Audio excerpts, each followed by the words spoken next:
देखिए, मुगल वंश में अकबर के बाद जहांगीर अपना एक अलग पहचान बनाया। जहांगीर का बचपन का नाम सलीम था। सलीम इसलिए पड़ा कि चिश्ती संप्रदाय के एक धर्मगुरु शेख सलीम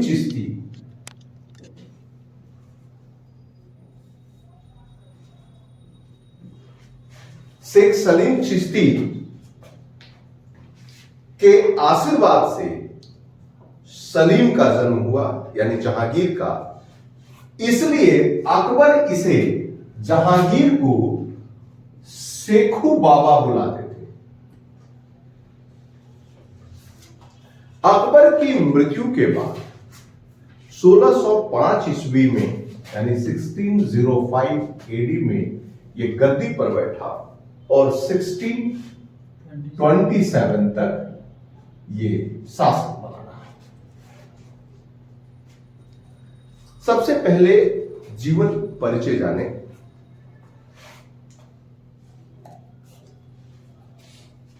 जहांगीर का जन्म मरियम उजमानी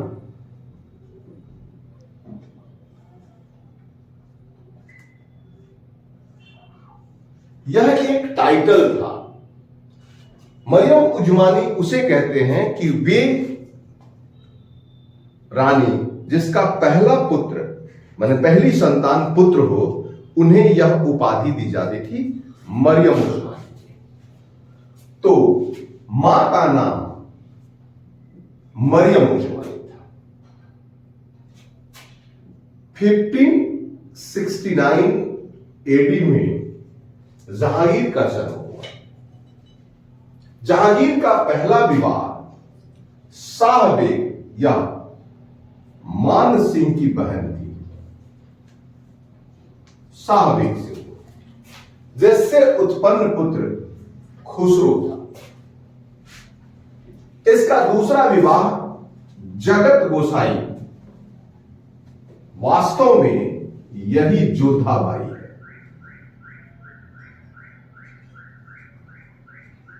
उदय सिंह की पुत्री, अकबर जोधा नहीं। तीसरा विवाह फारस की राजकुमारी जो भारत से आई थी, साहिब ए जमाल से हुआ, जो परवेज जंग, या इसके अलावा कई विवाह हुए जिससे संतानों की गिनती नहीं है। एक शहरयार को कहते हैं कि हरम या रखैल से उत्पन्न पुत्र थे। जहांगीर की बात हो और नूरजहां ना आए, यह काफी मुश्किल है। तो थोड़ा बहुत हम लोग शुरुआत इनकी इतिहास से करेंगे।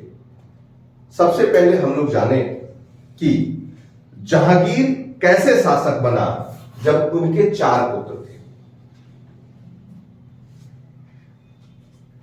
कुछ किताबों के अनुसार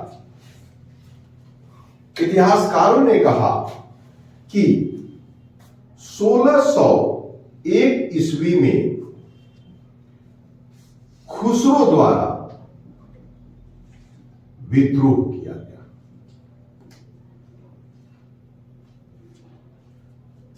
इस विद्रोह को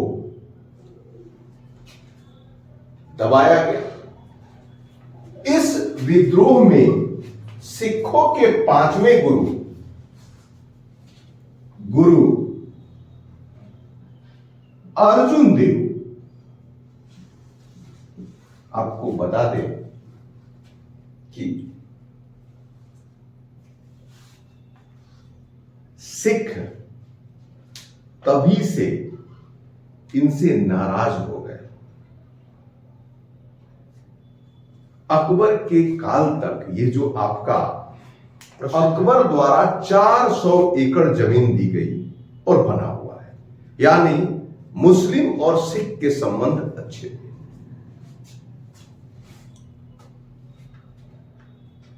खुसरो को सहायता के कारण ये पांचवे गुरु थे। फिर अर्जुन देव जब इनको सहायता किए तब, ताकि हम लाहौर से ये संचालन कर रहे थे और स्वतंत्र राज्य, स्वतंत्र या उत्तराधिकारी बनना चाहते थे। समझा बुझाकर जहांगीर लाता है और गुरु अर्जुन देव को फांसी दे देता है। तब से सिख और मुस्लिम एक दूसरे के विरोधी हो गए। आपको बता दें कि इस भारत में जितना दंश, जितना दर्द मुस्लिम आक्रमण का पंजाबियों ने सहा है, किसी ने नहीं सहा है। यदि आप चंडीगढ़ चले जाएं, आज भी संग्रहालय में वैसे चित्र बने हैं। इस्लाम कबूल करवाने के लिए जल्लाद, बच्चे जन्म लेते हैं, उसको काटा जाता है और उसके कलेजे उसके पिता के मुंह में ठूंस दिया जाता था, क्योंकि इस्लाम कहता है कि जब तक वह स्वयं कबूल न करे उसे कबूल नहीं माना जाएगा। ठीक है। तो गुरु अर्जुन देव के बाद, क्योंकि उसे फांसी दे दिया और फांसी देने के बाद इनका संबंध खराब हो गया। इसके बाद खुसरो के विद्रोह धीरे धीरे धीरे धीरे, कहा जाता है कि खुसरो की मृत्यु हो गई, क्योंकि उसे स्वीट पॉइजन दिया जाता था। और खुसरो की मृत्यु होते ही 1602 ईस्वी में, पता है, जब दक्षिण अभियान में अकबर गया हुआ था, तो इलाहाबाद के किले से, इलाहाबाद के किले से ये स्वयं को स्वतंत्र राजा के रूप में, इंडिपेंडेंट राजा पता था, जिसे समझाने के लिए अबुल फजल को भेजा गया। अबुल फजल जो कि अकबर का ऑटोबायोग्राफी लिखा है। अबुल फजल को वह ओरछा, ओरछा वहीं पे है, ओरछा के शासक वीर सिंह बुंदेला से हत्या करवा दिया। ये बुंदेलखंड है, तो उन्होंने उसकी हत्या कर, अबुल फजल मारा गया। फिर समझा बुझा के तब तक अकबर बीमार पड़ गया और दानियाल पहले मारा गया, खुसरो एक पुत्र था वो मारा गया, तो एकमात्र बचता है सलीम, और ये शासक बना अकबर की मृत्यु के बाद, इकलौता। सलीम भी वैवाहिक संबंध पहले से स्थापित होते जा रहे हैं। ठीक है। किस्मत तब बदलता है जब सलीम ने सबसे पहली बार मेहरुनिशा को देखता है। ये सबसे महत्वाकांक्षी महिला है। मेहरुनिशा दरबार में काम करने वाली एक दाई की लड़की थी, जिसे कनीज कहा था। मेहरुनिशा की मां राजकुमारी और रानियों को नहाने के लिए व्यवस्था किया, जिसका नाम है अस्मत बेगम।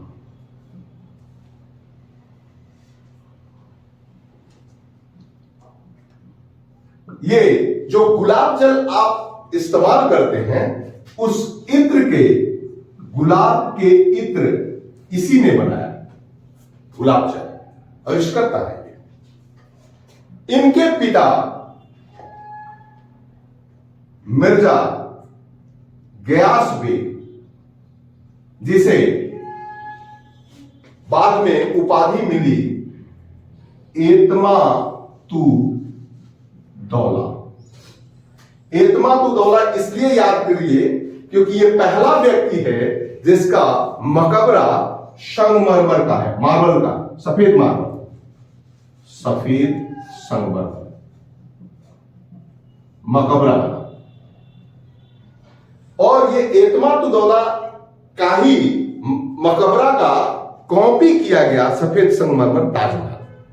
तो ये उससे पहले वाला है। और इसका एक भाई था जिसका नाम था महाबत खां, या सब खाता पता नहीं, आसफ, यस, महाबत खां तो सेनापति था, आसफ खां। अब देखो, ये ग्रुप हो गए, ये सारे ग्रुप थे। और जो मेहरुनिशा थी उसे तुजुकी जहांगीरी में कहता है कि वो पहली बार नौरोज त्योहार के में देखा। नौरोज त्योहार बलबन द्वारा चलाया गया था। उस नौरोज त्योहार में उसने पहली बार मेहरुनिशा को देखा। और मेहरुनिशा क्या हुआ था, तो इसका विवाह अली कुली बेग से हुआ था। एक अफगान था जिससे एक बेटी हुई थी जिसका नाम था लाडली बेगम।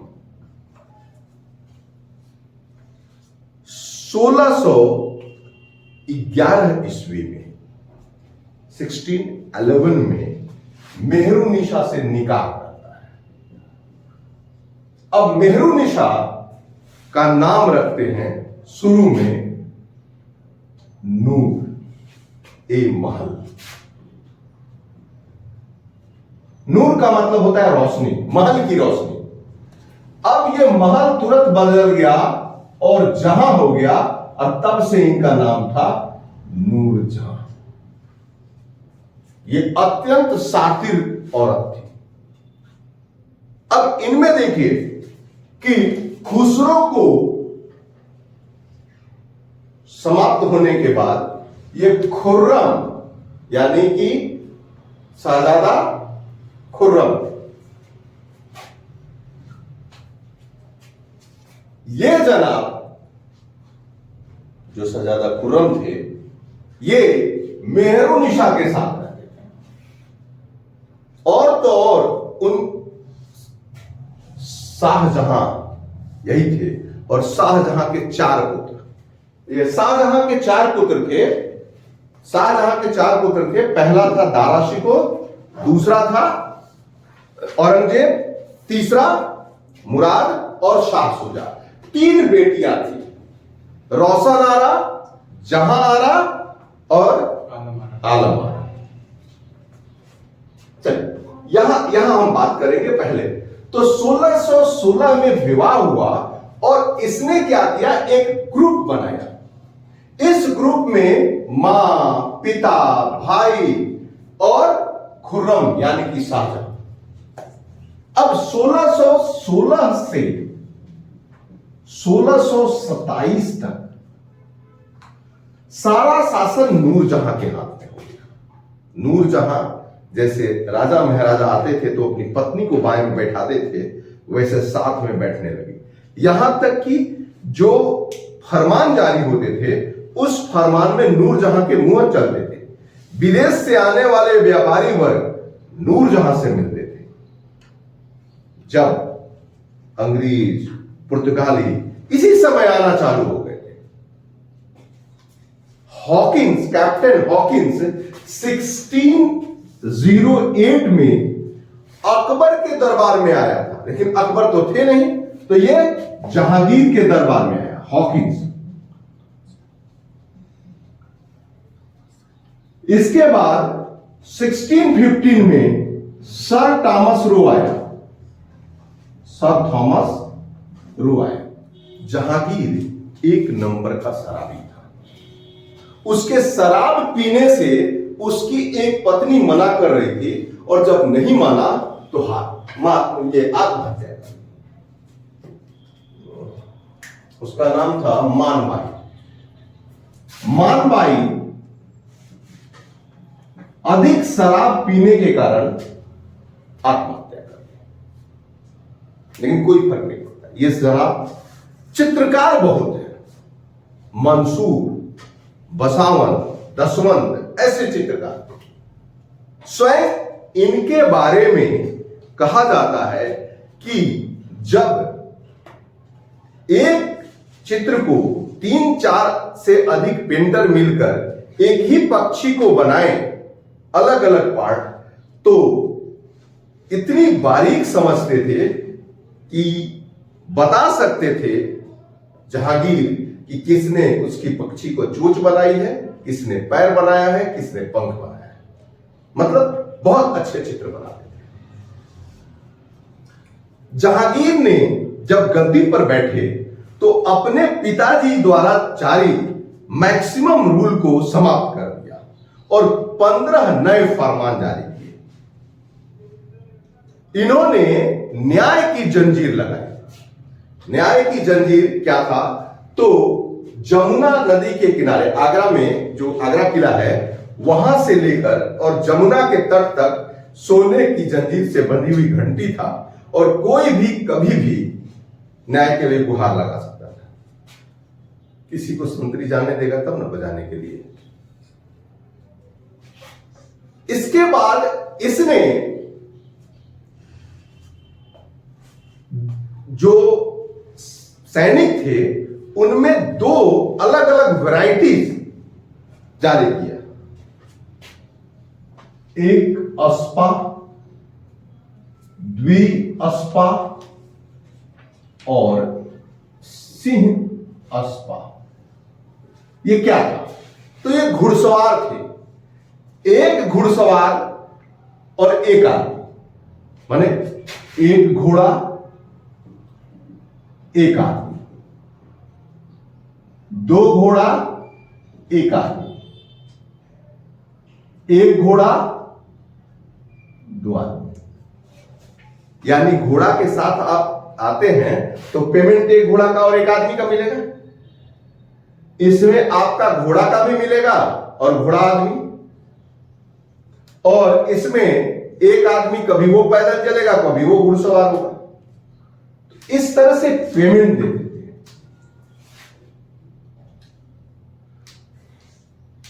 इसके अतिरिक्त जात और सवार, जैसे राजा मान सिंह लगभग 7 हजारी थे, तो धीरे धीरे ये जो हजारी 10,000 तक हो गए। यानी पैदल सैनिक जात में आते थे और घुड़सवार सवार में आते थे, जो मनसबदारी प्रथा के अंतर्गत आता था। और इसने टोटल जो सूबा में अकबर ने बांटा था 18, अकबर की मृत्यु तक वो 18 सूबे को बरकरार रखे। जहांगीर के हाथों से धीरे धीरे सत्ता निकलते जा रही थी क्योंकि वो शराब में मशगूल थे। इन्होंने अपनी ऑटोबायोग्राफी तुजुक ए जहांगीरी लिखी। तुजुक ए जहांगीरी लगभग अंतिम समय, चूंकि मृत्यु हो गई थी, तो उसे पूरा किया था मोतिम खान ने। मोतिम खान ये तुजुक ए जहांगीरी को पूरा किया।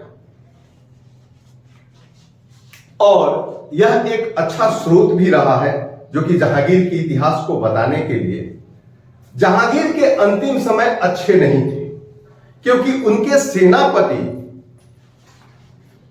महाबत खां विद्रोह कर दिया। उस महाबत खां के विद्रोह को बहुत चालाकी से नूरजहां ने दबाया। नूरजहां चाहती थी कि उसकी जो बेटी लाडली बेगम है उसका विवाह खुर्रम यानी शाहजहां से हो, लेकिन देखने में खूबसूरत शहरयार था तो ये शहरयार पर फिदा थी। और ये जनाब खुर्रम महाबत खां की पुत्री पर भी फिदा थे। महाबत खां की पुत्री वही है मुमताज महल, अर्जुमंद बानू बेगम। तो ट्रैंगुलर सीरीज चल रहा था। अब यहां पे फर्क क्या पड़ा कि जब जहांगीर लाहौर गया था अपनी पत्नी नूरजहां की पुत्री लाडली बेगम और शहरयार के कहा, तो वहां पर लाहौर के शहादरा में उसकी मृत्यु हो गई और उसे वहीं दफना दिया गया। विदेश में 2 मुगल शासक दफनाए गए हैं, एक बाबर और दूसरा जहांगीर। उत्तर मुगल में बहादुर शाह द्वितीय भी विदेश में दफनाए गए हैं। चूंकि बाबर के साथ यह हुआ था कि पहले उसे आगरा में दफनाया गया और फिर उसे उखाड़कर उसके इच्छानुसार काबुल में दफनाया गया। अब समझिए कि उस समय जब जहांगीर की मृत्यु हुई थी तो दक्षिण का गवर्नर था शाहजहां, और यहां लाहौर में ही घोषणा कर दी कि भारत का सुल्तान कौन है, तो शहरयार। शाहजहां जाता है और गद्दी खाली नहीं हो, इसलिए खुसरो के बेटे को यहां दावर बख्श उसका नाम था, और दावर बख्श को गद्दी पर बैठा दिया। बलि का बकरा था। यह जाता है और सबसे पहले दावर बख्श की हत्या कर देता है। फिर शहरयार और खुर्रम शाहजहां के बीच युद्ध होते हैं और उस युद्ध में शहरयार मारा जाता है और जो आपकी नूरजहां थी उन्हें 1 लाख का पेंशनर बना दिया जाता है और दिल्ली पर शाहजहां का कब्जा हो जाता है। तो अगला क्लास में शाहजहां।